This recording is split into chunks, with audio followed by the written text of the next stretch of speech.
My people, I just got done watching two scientists talk about the importance of fiber to balance your microbiome. I was right all along.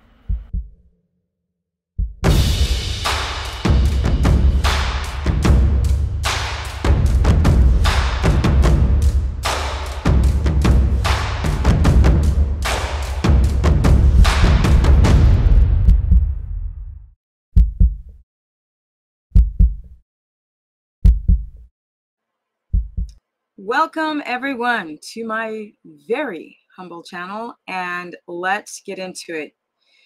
You don't need fiber, or do you need fiber? You do need fiber. A lot of these diets, carnivore, are saying that you don't need fiber. Actually, it started with keto. They said you don't need fiber to poop. You just eat fat, and fat is slippery, and it helps people to poop more easily. Now, that is true. I would say 80% of the time it's because your thyroid's freaking out or your gallbladder. Yeah. But the reality is we need a fiber on carnivore diets. I know. I love to shake it up because gurus are telling you that you don't need fiber. They're saying that if you've got good, healthy gut motility and microbiome balance, you don't need fiber because fiber is very invasive to the colon.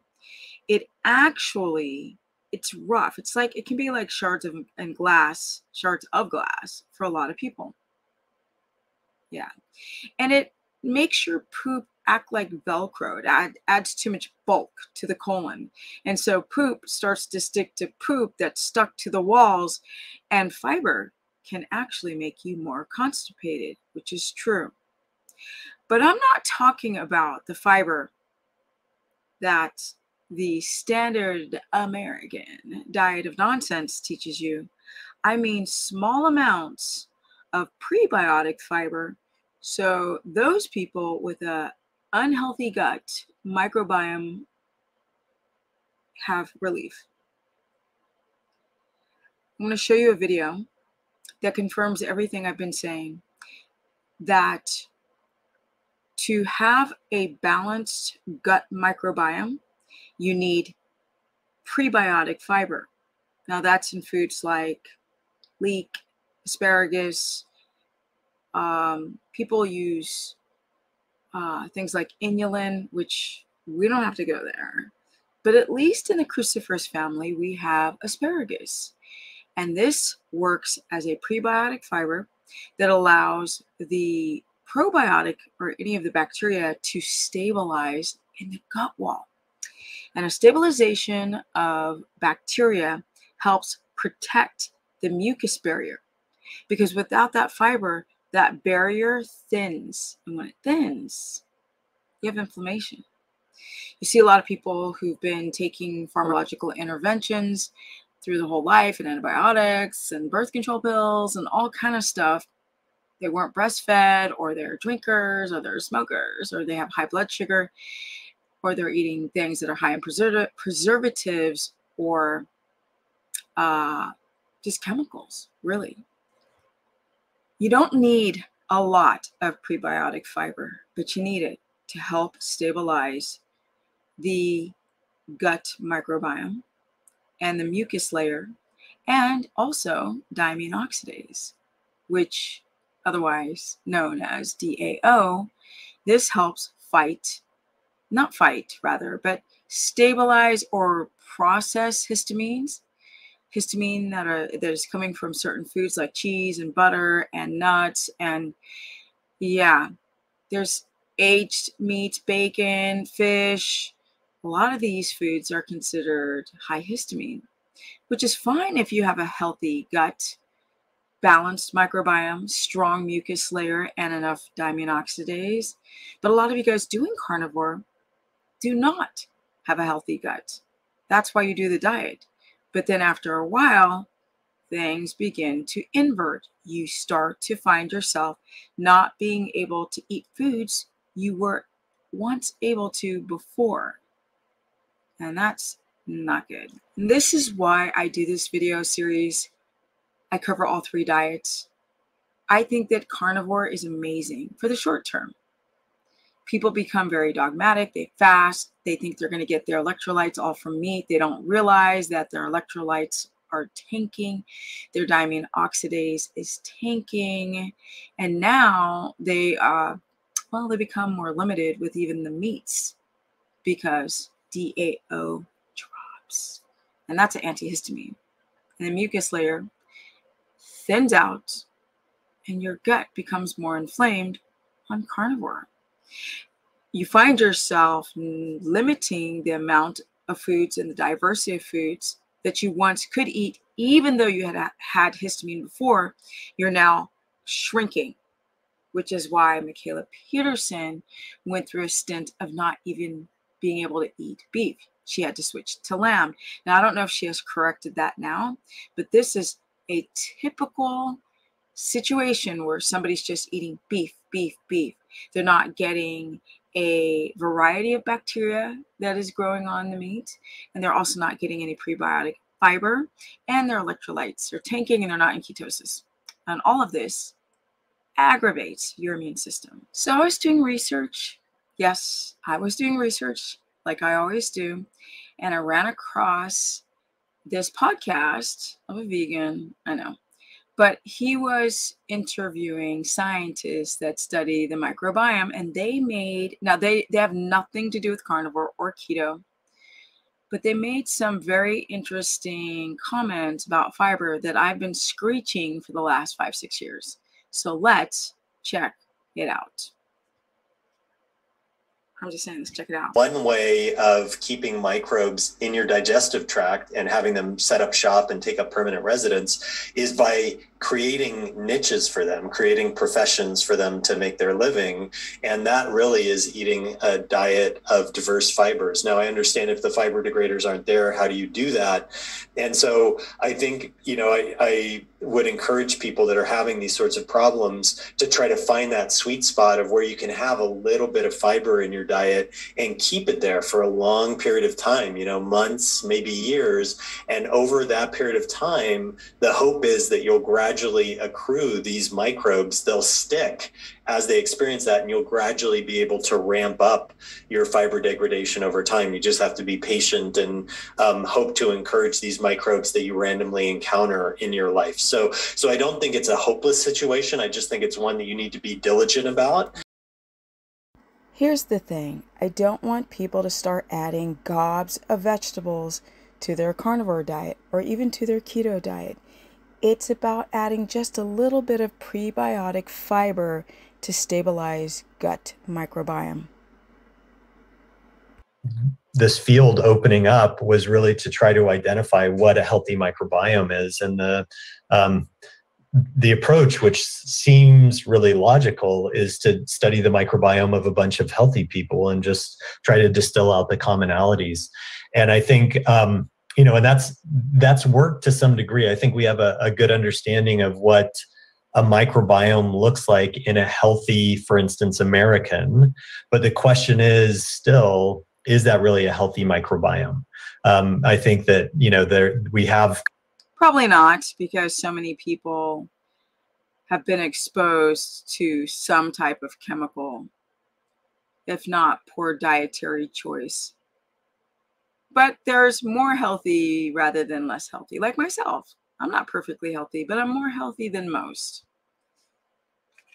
To go back to that human microbiome project, one of the major goals of, this field opening up was really to try to identify what a healthy microbiome is. And the approach, which seems really logical, is to study the microbiome of a bunch of healthy people and just try to distill out the commonalities. And I think, and that's worked to some degree. I think we have a good understanding of what a microbiome looks like in a healthy, for instance, American. But the question is still, is that really a healthy microbiome?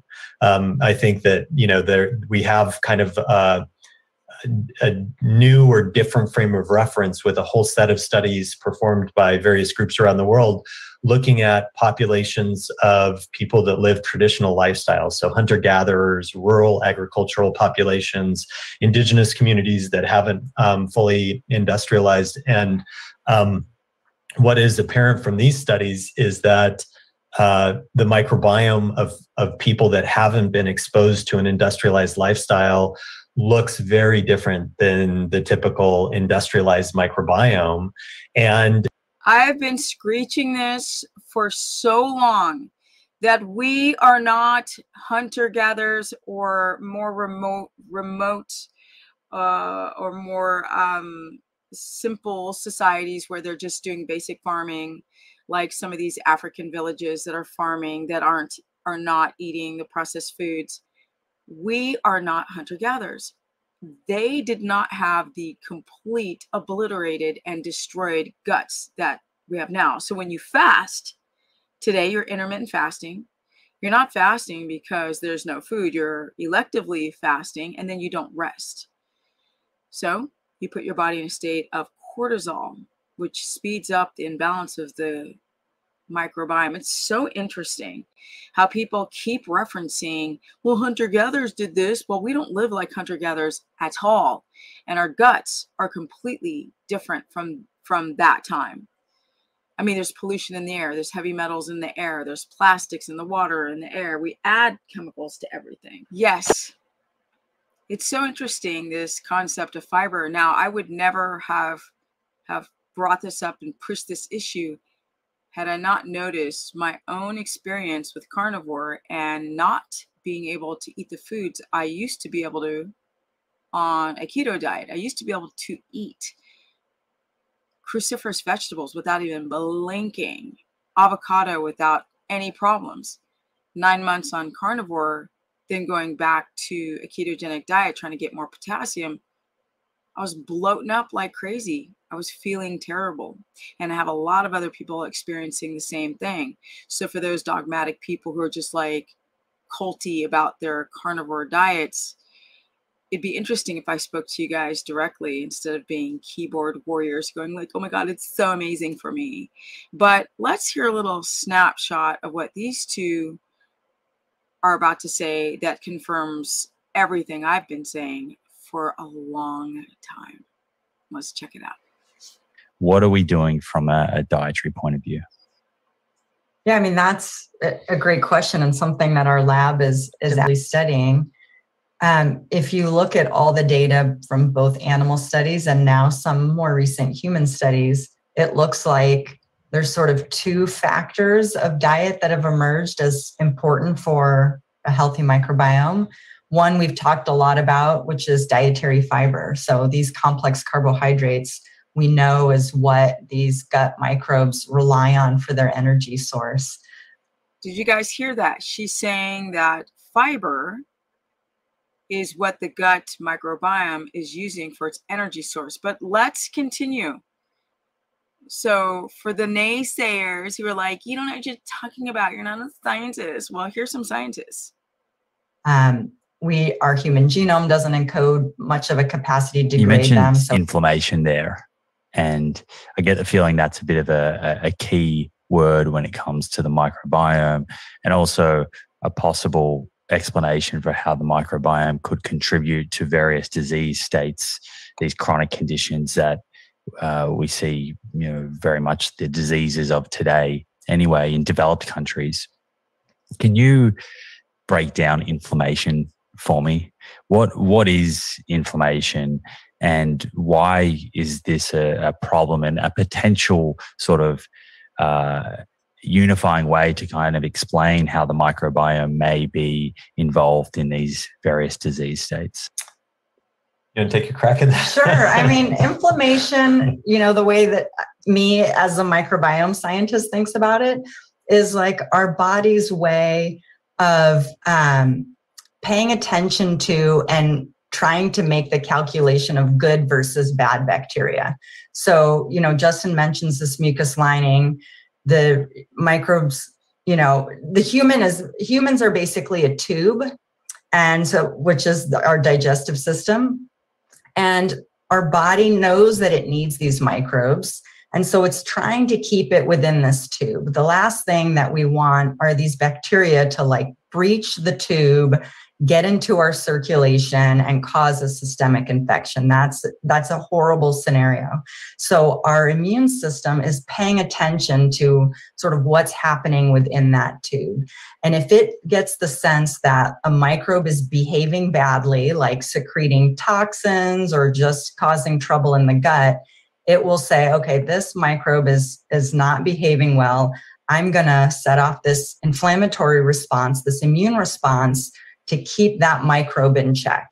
Or maybe it senses these microbes within the colon are just the mucus is getting thin. They're getting really close to that intestinal lining. This is making me nervous that these bacteria are going to breach that lining and get inside the bloodstream. Interesting to get that confirmation that fiber helps to stabilize the gut microbiome by keeping the cells within the intestinal wall healthy, actually the mucus layer.